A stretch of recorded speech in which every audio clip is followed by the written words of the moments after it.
Eduardo, nos ambientes de inovação, e eu tive a sorte de ter vivido esse ambiente durante boa parte da minha vida, lá atrás a gente sentia muita falta do financiador, que não é um financiador público, né? Que é o sistema financeiro, os fundos de investimento. Num hub como vocês estão criando, vocês se lembraram desse setor? Vão convidar, por exemplo, para os pitches? Vão convidar fundos? Como é que vai ser isso? Como que você vê a presença, né, fundamental desse financiador aí nesse ambiente, né, nesse ecossistema que vocês estão criando? Eu acho que tem vários atores de financiamento envolvidos nesse ecossistema como um todo. Primeiro, assim, financiar um projeto como esse, para esse público-alvo de startups ainda muito imaturas, a gente viu a necessidade de ter um recurso público. A FAPEMIG foi interessante que isso para a FAPEMIG também foi inédito. Então, eles demoraram na análise do nosso projeto justamente porque eles não estavam na régua deles, né? Então, eles levaram um tempo. Foi um aprendizado para eles também. Eu acho que a gente abriu essa porta para financiamento de uma estrutura como essa. Então, primeiro ponto de financiamento é esse. Ontem, coincidência, a gente estava conversando com o BDMG, com a FAPEMIG, com o Polo e com uma empresa que trabalha nesse meio, para a gente criar um seminário, uma discussão justamente sobre as fontes de financiamento para todos esses atores de inovação, em face da nova legislação, novo marco de inovação. Isso foi renovado recentemente, então existem oportunidades para isso. No sistema Inovalax, além desse recurso da FAPEMIG, que é suficiente para 3 anos tocar o projeto, a gente já está pensando estrategicamente a manutenção do hub no longo prazo, para isso não acabar com um governo, por exemplo. Tá? Então, isso deixar de ser uma estrutura de governo e ser uma estrutura do setor. Então, primeiro ponto, a gente vai tentar mais uma parceria com o FAPEMIG e vamos iniciar as conversas com a Embrapi para uma coisa inédita também para a Embrapi. A Embrapi ela forma núcleos de inovação com universidades, né? Ela forma polos dentro de universidades. A gente quer ver se a gente consegue fazer isso com o sistema Inovalax e as 4 instituições que estão no nosso ecossistema. Então, isso é um início de conversa, mas eu acho importante que a Embrapi, e aí a ideia é que a FAPEMIG também aporte recursos junto, a gente já está tratando isso dentro do governo, e isso vai dar uma sustentabilidade e vai ser um suporte bastante interessante para a inovação industrial, né, nesse setor. E o terceiro ponto que a gente está pensando em financiamento do sistema Inovalax é a criação de um fundo patrimonial, né? um endowment fund, aproveitando justamente esse novo marco da startup, da inovação, para que a gente possa capturar recurso privado para tocar a aceleração, tocar mentoria, tocar cursos, tocar todo o suporte ao sistema Inovalax. A gente vê que isso não tem como a gente fugir disso. Eu acho que no futuro é isso que vai bancar, inclusive, a pré-aceleração. Tá? Então, do ponto de vista institucional, a gente está trabalhando com essas frentes. Agora, tem outros investidores que entram nesse meio. Né? O BDMG, por exemplo, ele financia o desenvolvimento de startups, de microempresas nesse setor. Para grandes empresas, ele financia via recurso FINEP, mas é financiamento. Né? Uma outra modalidade de investimento também é o capital de risco. Inovação é um troço extremamente arriscado. É incerto. O risco é enorme e a capacidade de se dar mal nesse investimento é muito grande. Né? Então, assim, tem uma empresa que participou do evento de outubro com a gente. Eles analisaram 300 empresas, 300 startups para aportar recursos e aportou em 12. Né? Então, eles entraram de sócio com capital de risco em 12 empresas. É muito pouco. Primeiro porque grande parte das startups, como o Renato falou mais cedo, né, é mais do mesmo. Não tem um produto que resolva um problema ou que é uma fake innovation, alguma coisa assim. Segundo, às vezes a capacidade de dimensionar o próprio negócio não foi feito, ou não tem um plano de marketing, não tem... Ou seja,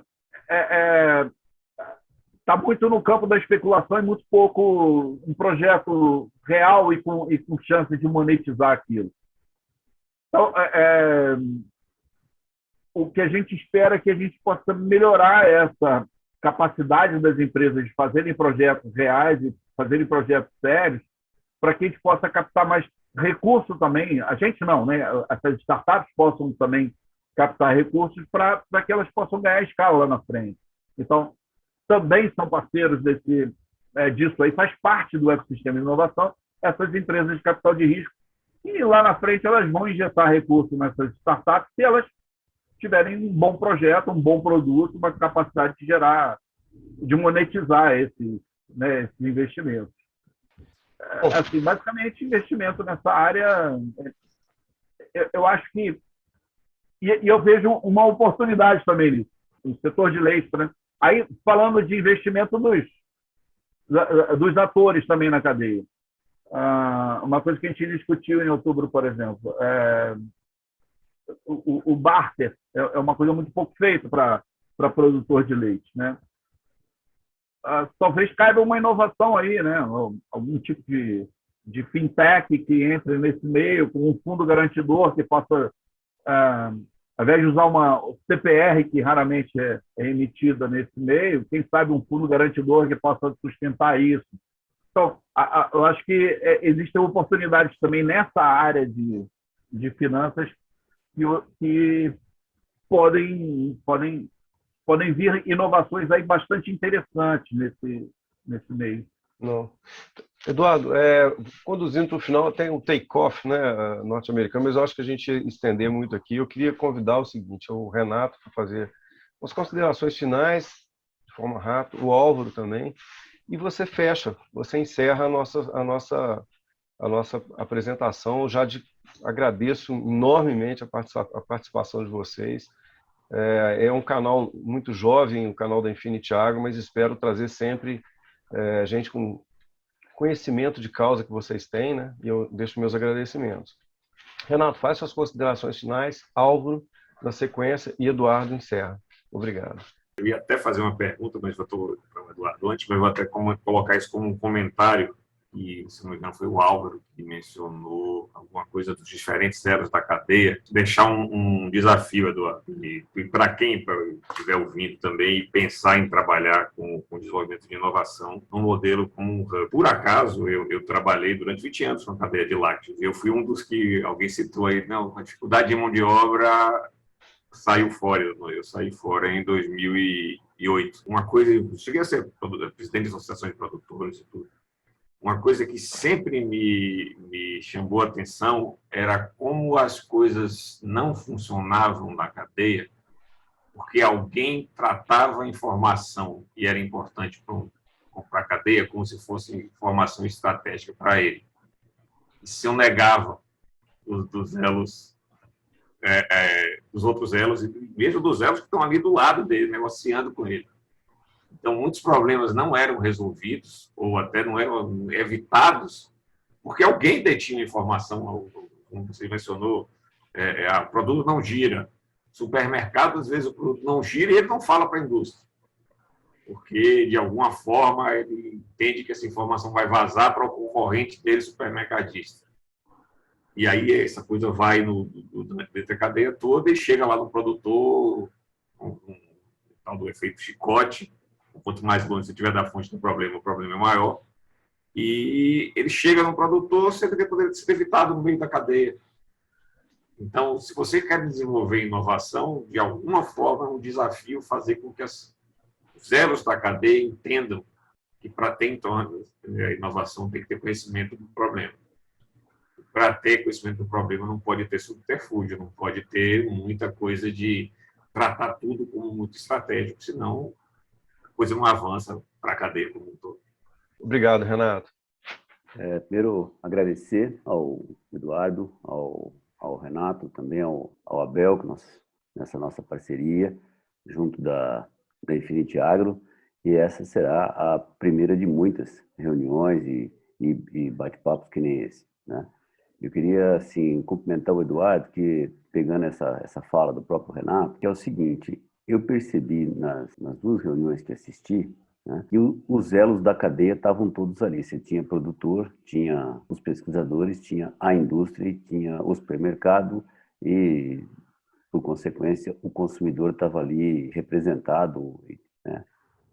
Eu acho isso muito importante, que se isso aí estiver sempre presente, dificilmente vai acontecer isso que o Renato falou e que a gente percebe que ocorre. Alguém não passa informação, alguém segura essa informação, julgando estratégica. E quando isso começa a acontecer, fica um elo, o elo posterior da cadeia sem informação e ele se rompe, né?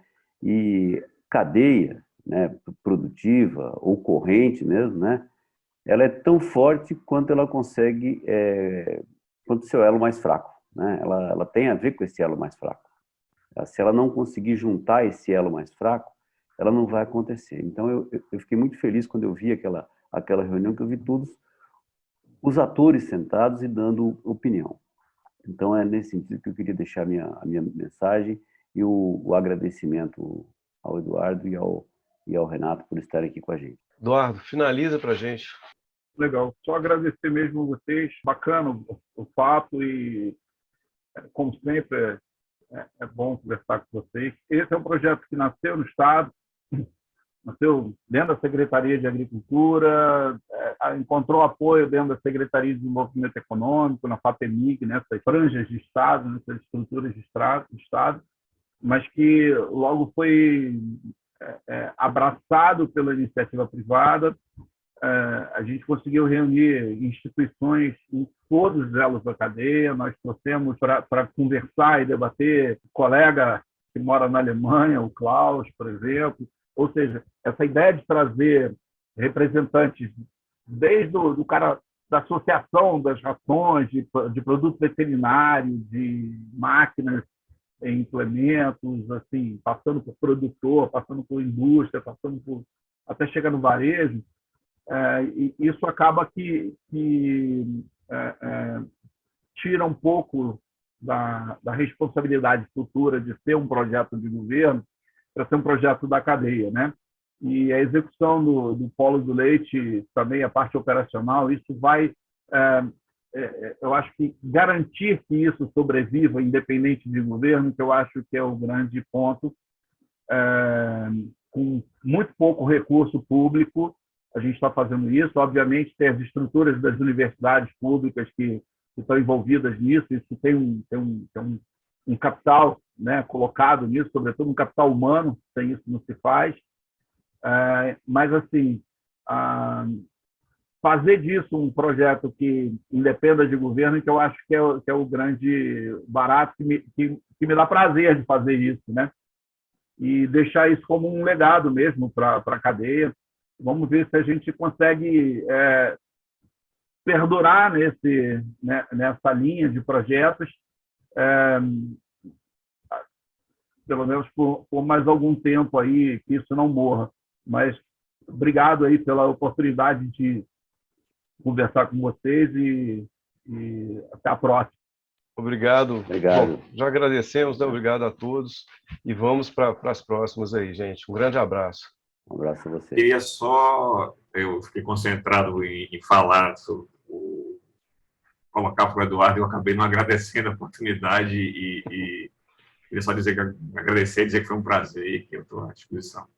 Obrigado. Bom, na linha agora das novidades, né? O Renato vai ser o nosso convidado para falar sobre a cadeia de café e um pouco sobre meio ambiente, né? Com todas essas mudanças. Então, spoiler, me lembrei, né? Dando um spoiler aqui do canal. E vai ser uma honra igualmente grande. O Renato tem uma experiência muito legal de campo, né? Produtor rural e passa pelas agruras lá que alguns de nós não tivemos o prazer de passar, mas fica o spoiler aí. Em breve, Renato falando para a gente sobre esses dois temas. Valeu, gente. Muito obrigado. Obrigado.